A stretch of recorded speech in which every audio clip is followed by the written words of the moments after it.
Hello everyone, welcome back to my YouTube channel. आज की class के अंदर अपन जो 23 जनवरी को कुमार गौरव सर के द्वारा आपकी फूलपत्ती वाली क्लास करवाई गई है, तो इसका हैंड रिटन नोट्स के रूप में अपन रिवीजन करेंगे। तो ये क्लास है वो आपके लिए वेरी इंपॉर्टेंट होने वाली है, तो प्लीज लास्ट तक क्लास को देखना है। साथ में इस क्लास की पीडीएफ है वो टेलीग्राम पर मिल जाएगी। टेलीग्राम का लिंक इस वीडियो के कमेंट सेक्शन के अंदर पिन कर दूंगी। तो चलो अब बिना टाइम वेस्ट की क्लास की शुरुआत करते हैं क्वेश्चन नंबर 1 से। चंद्रमा पर अंतरिक्ष यान मून स्नाइपर उतारने वाला ही दुनिया का 5वां देश कौन सा है? तो ये जापान है। और जापान की अंतरिक्ष एजेंसी कौन सी है? तो जाक्सा के द्वारा इसको लॉन्च किया गया है।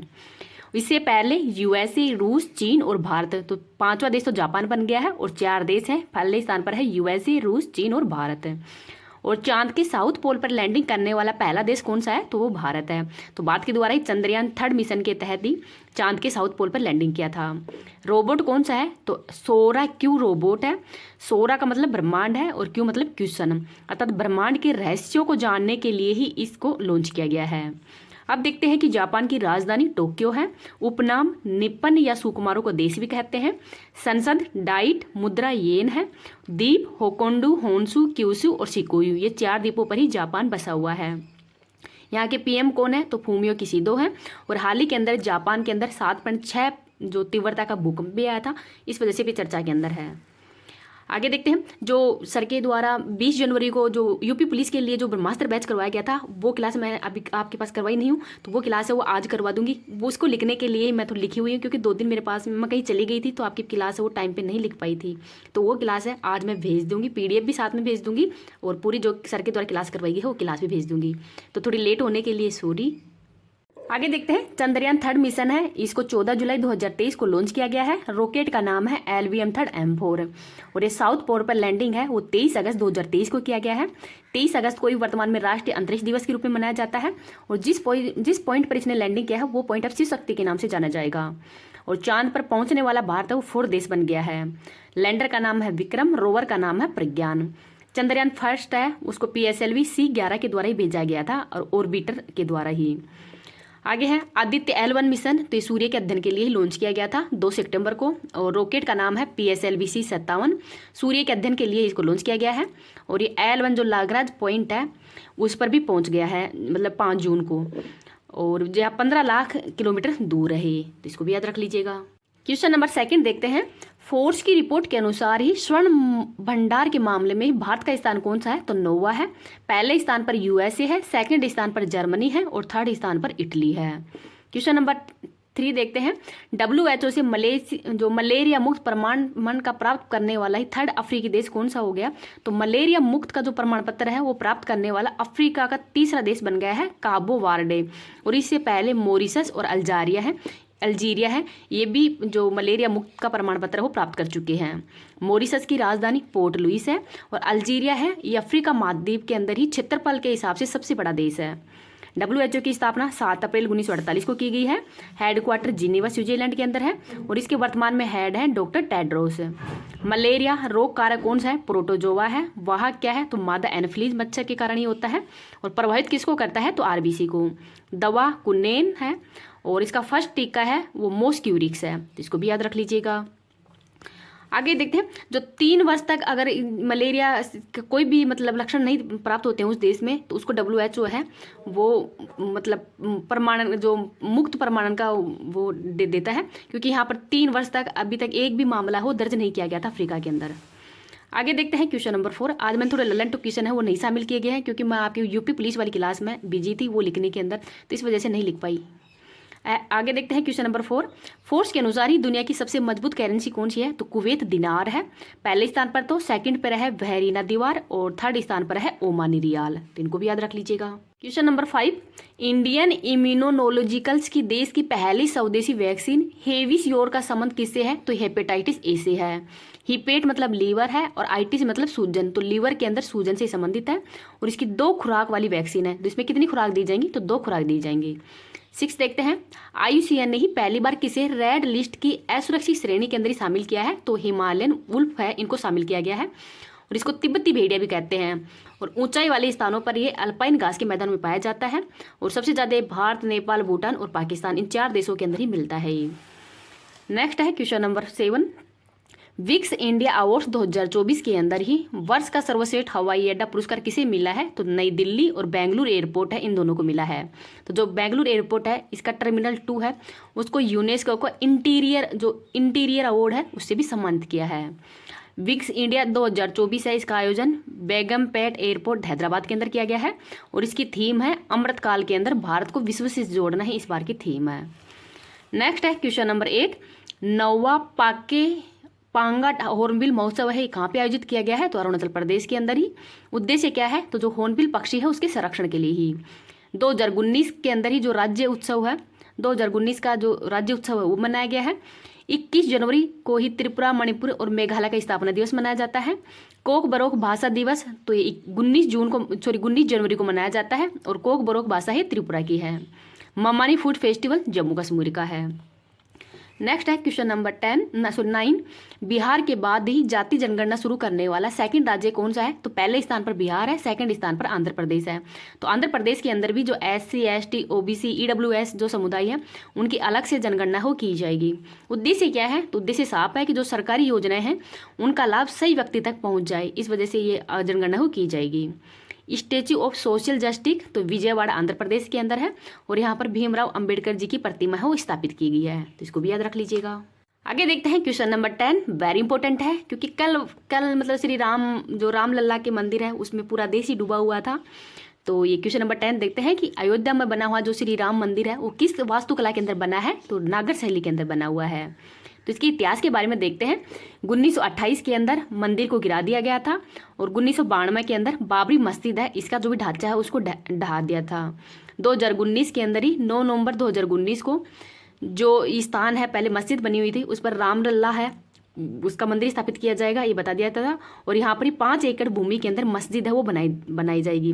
तो अलग से जो 5 एकड़ भूमि है वहाँ पर मस्जिद है वो बनाई जाएगी। 5 अगस्त 2020 को मोदी जी के द्वारा ही भूमि पूजन की गई थी और 22 जनवरी 2024 को श्री रामलला के जो प्राण प्रतिष्ठान है वो कर दिया गया है। नागर शैली की विशेषता क्या होती है?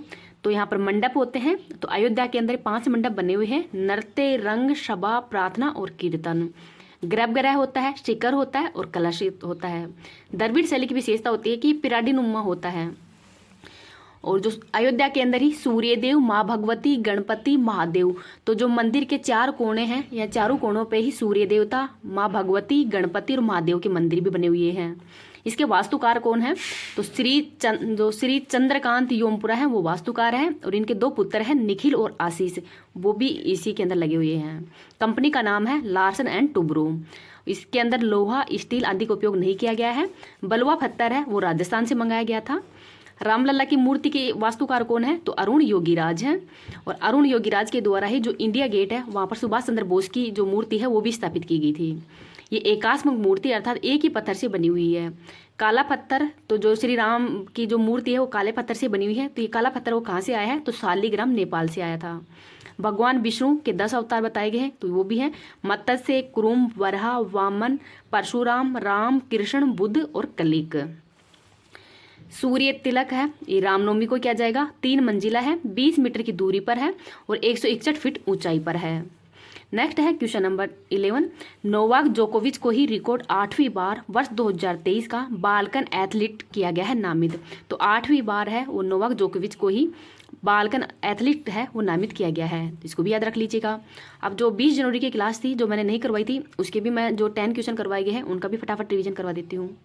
आगे देखते हैं कि 10 जनवरी वाली क्लास है, पानी के नीचे परमाणु क्षमता से ही लैस ड्रोन हेईल 523 का परीक्षण है किसने किया है? तो उत्तरी कोरिया के द्वारा।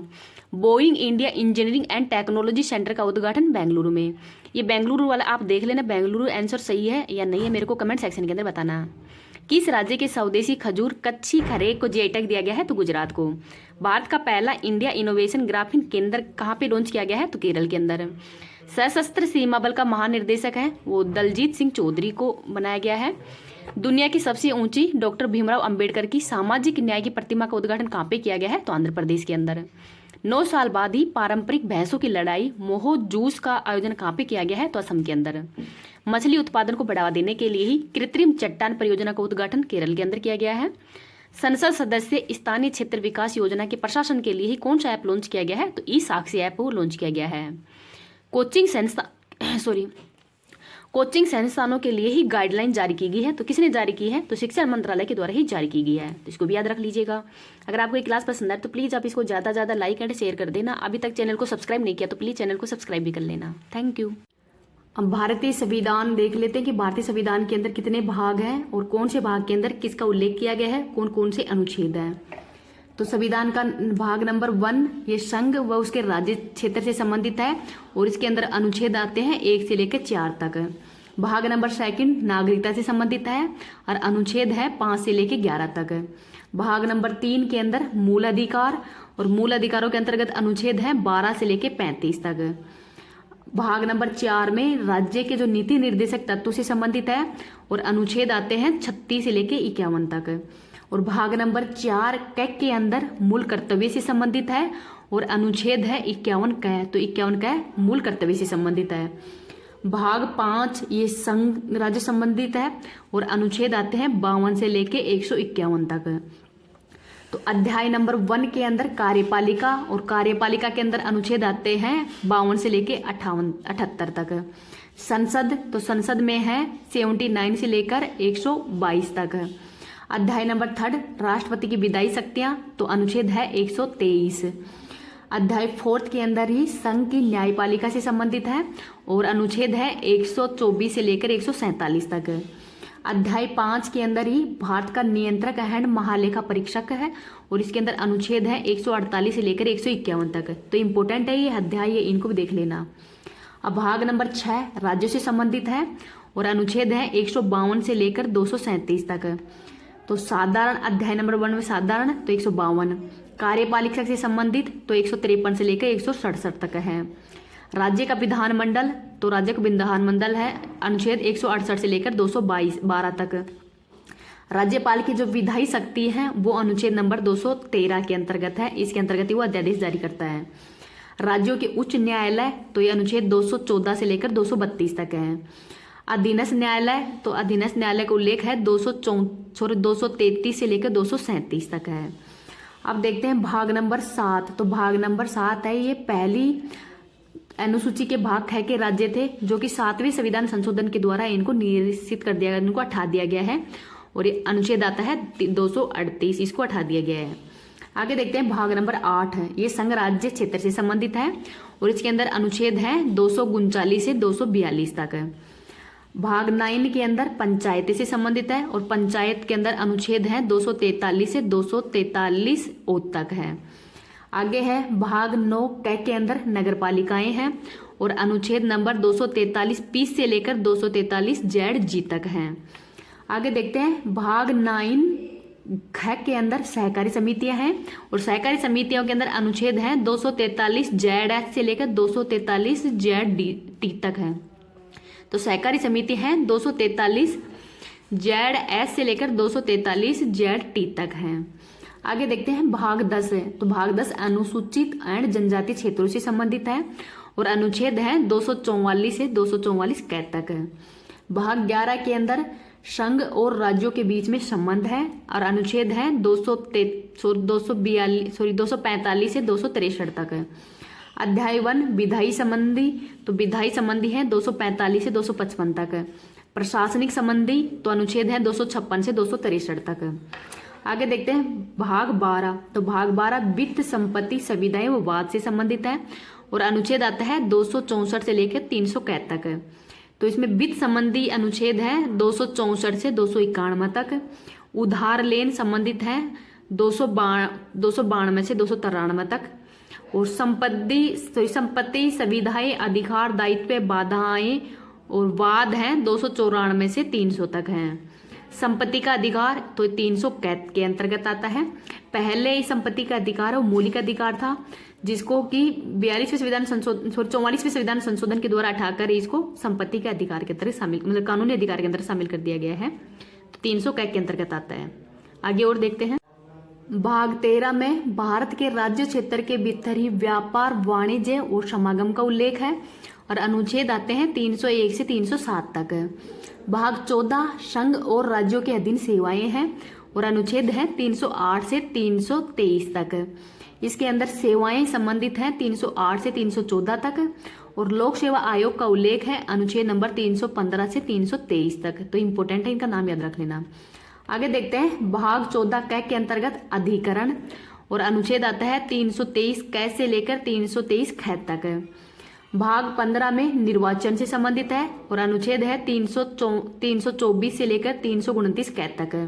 भाग 16 कुछ वर्गों से संबंधित विशेष प्रावधान है और अनुच्छेद है 330 से लेकर 342 तक। भाग 18, तो भाग 18 है वो राजभाषा से संबंधित, भाग 17 राजभाषा से संबंधित है।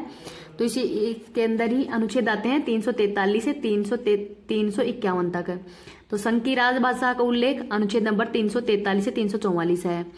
प्रादेशिक भाषाओं का उल्लेख अनुच्छेद 345 से 347 है। सर्वोच्च न्यायालय व उच्च न्यायालय आदि की भाषा का उल्लेख अनुच्छेद 348 से 349 है। विशेष निर्देश तो 350 से 351 तक है। आगे देखते हैं भाग 18 आपात उपबंध से संबंधित है और ये अनुच्छेद नंबर 352 से 360 तक आते हैं।